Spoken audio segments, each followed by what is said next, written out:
Good morning. Welcome to this IMD. I'm Liam Ola from Democratic Services. Making the decision today will be the Leader of the Council and Executive Member for Housing, Partnerships and the Local Plan, Councillor Stephen Conway. And I'll pass over to Jason Barley to give us a quick overview of the report. Okay, thank you. This is an update to the previous local planning enforcement plan, which is now getting on for 10 years old. The changes are not substantially different to the approach set out in the previous version. It just has a more improved layout, more accessible format, especially for the website. It's been simplified to make it more accessible to the layperson, for example, removing some of the legal jargon and references. We've introduced a jargon buster of commonly used terms. We've updated reference to the National Planning Policy Framework 2024, paragraph 59, which relates to planning enforcement. We've simplified the document to make it easier to read the flow diagram, Appendix 1. We're making it even more clear that enforcement is discretionary and any action must be proportionate. We've got reference to resources being allocated to the most severe cases, and if resources reduce, the level of service may have to reduce. And there's more recognition that the ward members are now sent a monthly update, as are the parishes and town councils. And the Appendix 2, which is the tool for us to assist with assessing harm, which is a scoring tool, has been amended slightly to remove the complainants. Flood risk scores have changed and been added. Have changed, and we've added the TPO and veteran tree criteria.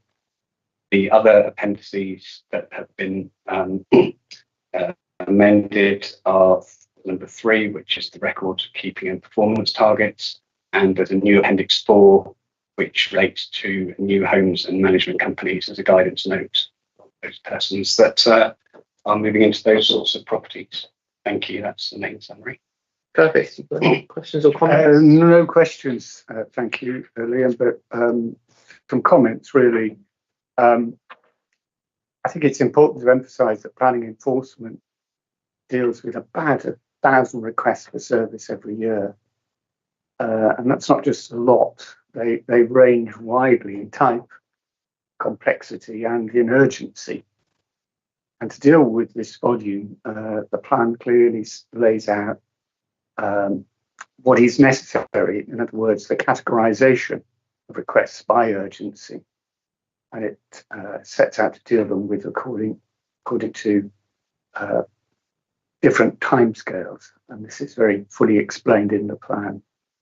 And the plan also includes, as Jason's just said, a new appendix on the situation regarding management companies and unadopted roads and open spaces. This is a rather a hot topic at the moment, so it's very helpful to have that guide in there. I think it's an appendix.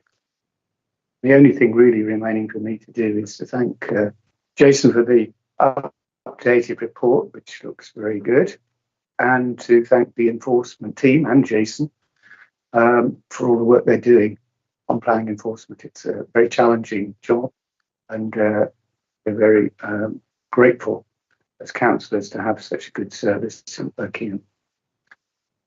Perfect. Are you happy to sign the decision sheet?